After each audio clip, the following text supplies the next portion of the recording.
में सभी संतों, महापुरुषों, गुरुओं के साथ साथ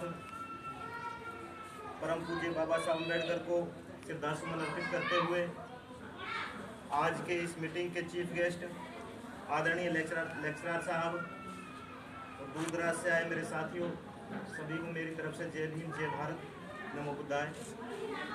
साथियों, आज का दिन हम बहुजनों के लिए बड़ा दुख का दिन है। आज से 64 वर्ष पहले परम पूज्य बाबा साहब अम्बेडकर इस देश को, इस संसार को छोड़ करके पंच तत्वों में विलीन हो गए थे और परम पूज्य बाबा साहब अम्बेडकर ने अपने जीवन के अंदर संघर्ष कर करके इस दबे कुचले पीड़ित समाज को इस देश का हुक्मरान बनाने के लिए अथक प्रयास किए। लेकिन परम पूज्य बाबा साहब अम्बेडकर का जो मिशन मूवमेंट था साथियों, वो तब भी पूरा नहीं हो पाया और वो आज भी पूरा नहीं हो पाया। अगर हम लोग परम पूज्य बाबा साहब अम्बेडकर को सच्ची श्रद्धांजलि देना चाहते हैं तो इस समाज में जागृति और चेतना पैदा करने का जो मिशन मूवमेंट बाबा साहब अम्बेडकर ने चलाया था, उस मिशन और मूवमेंट को हमें पूरा करना होगा साथियों। तब जा करके बाबा साहब अम्बेडकर को सच्ची श्रद्धांजलि अर्पित की जाएगी। इतना ही नहीं साथियों, बाबा साहब अम्बेडकर ने अपने जीवन के अंदर हमको मोटे मोटे में बात करूं क्योंकि समय का अभाव है, बाबा साहब अम्बेडकर ने हमको मोटे मोटे 4 अधिकार दिए। उन 4 अधिकारों के विषय में मैं बात करूंगा साथियों। बाबा साहब अम्बेडकर ने हमको सबसे पहले संपत्ति रखने का अधिकार दिया। बाबा साहब अम्बेडकर से पहले इस देश का बहुजन SC ST और OBC और माइनॉरिटीज इस देश के अंदर पक्की छत बना करके, मकान बना करके रह नहीं सकता। इसीलिए उसको संपत्ति रखने का अधिकार परम पूज्य बाबा साहब अम्बेडकर ने दिया। आपने देखा होगा बड़े बड़े किले पर, बड़े बड़े पहाड़ों पर बड़े बड़े किले बने हुए हैं। वो किले किसी जाति विशेष के किले हुआ करते थे। इस देश में दबे कुचले समाज के किले नहीं हुआ करते थे। बाबा साहब अम्बेडकर ने हमको संपत्ति का अधिकार दिया।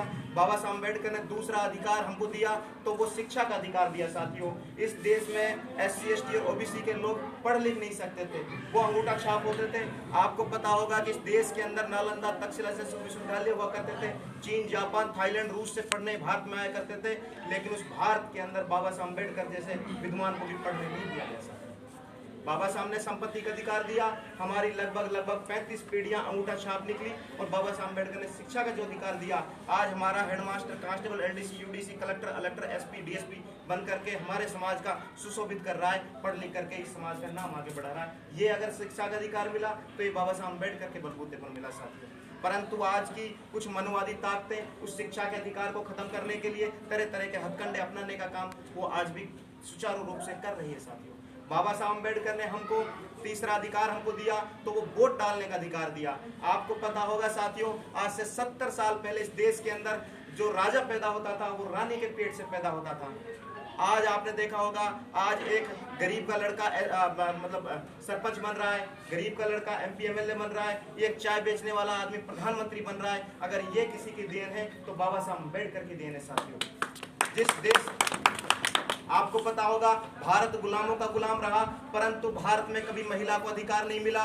जैसे पूरे संसार के अंदर अगर किसी महिला को अधिकार मिला तो इंदिरा गांधी को मिला, जो देश की कुर्सी पर बैठी। जहां पर हम जापान, अपना इंग्लैंड के हम गुलाम थे, इंग्लैंड में भी महिला कभी राष्ट्रपति और प्रधानमंत्री नहीं बन पाई, तो इंदिरा गांधी को भी प्रधानमंत्री बनने का अवसर मिला तो बाबा साहब अम्बेडकर के संविधान और बलबूते पर कारण मिला साथियों। तो हमने जो वोट डालने का अधिकार दिया, बाबा साहब अम्बेडकर ने कहा कि ये समाज हमेशा दबा कुचला पीड़ित समाज रहा है, इस समाज ने कभी भी अपना हक की नहीं लड़ाई लड़ी, तो ये समाज राजा नहीं बन सकता। मैं आपको बता दूं साथियों, राजा वो आदमी बनता था कि एक आदमी का गला काट करके वो राजा बनता था, या वो रानी के पेट से जन्म लिया हो वो राजा बनता था, या युद्ध के मैदान में राजा को परास्त कर दे वो राजा बैठता था। बाबा साहब अम्बेडकर ने कहा कि ये समाज तो कि के घर पर कोई जनरल कास्ट का आदमी आता है तो ये घर के 4 दीवारी को छोड़ करके बाहर बैठ जाते हैं, खाट को छोड़ करके नीचे बैठ जाते हैं। ये थप्पड़ नहीं मार सकते उसके, ये उसका गला नहीं काट सकते, तो इसकी हिम्मत भी नहीं है, राजा को परास्त करके भी ये राजा नहीं बन सकते। बाबा साहब अम्बेडकर ने हमें वोट का अधिकार दे करके इस दबे कुचले समाज को हुक्मरान बनाने का सपना साकार किया। परंतु आज वो सपना भी बाबा साहब अम्बेडकर का नहीं हो पाया। ये मनोवादी सरकार तमाम तरह के हथकंडे अपना करके उस वोट के अधिकार को भी हमारे समाज से वंचित करने का काम कर रही है। साथियों, बाबा साहब अम्बेडकर ने चौथा को अधिकार दिया तो वो रिजर्वेशन का अधिकार दिया। उन्होंने कहा कि ये दबा कुचला समाज सदियों से पीड़ित रहा, सदियों से परेशान रहा, इसको हमेशा आगे आने के लिए इन समाजों ने हमेशा हथकंडा बना करके उसे रोकने का काम किया। इसलिए बाबा साहब अम्बेडकर ने पढ़े लिखे लोगों को रिजर्वेशन की व्यवस्था कर करके सरकार में जाने का एक न्याय प्रणाली में जाने का व्यवस्था की। लेकिन आज वो व्यवस्था धीरे धीरे करके खत्म होती जा रही है।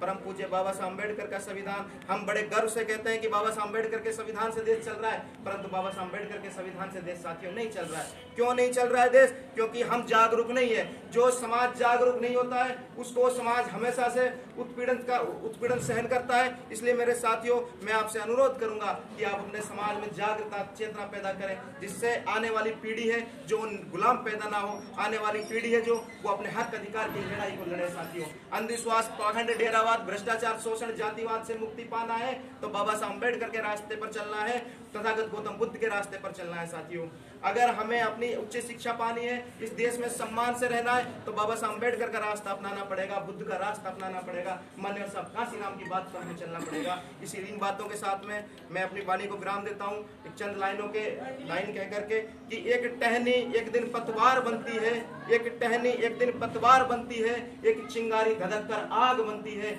जिसे रौंदा गया हो सदियों से बेबस और लाचार समझकर वही मिट्टी एक दिन मीनार बनती है। वही मिट्टी एक दिन मीनार।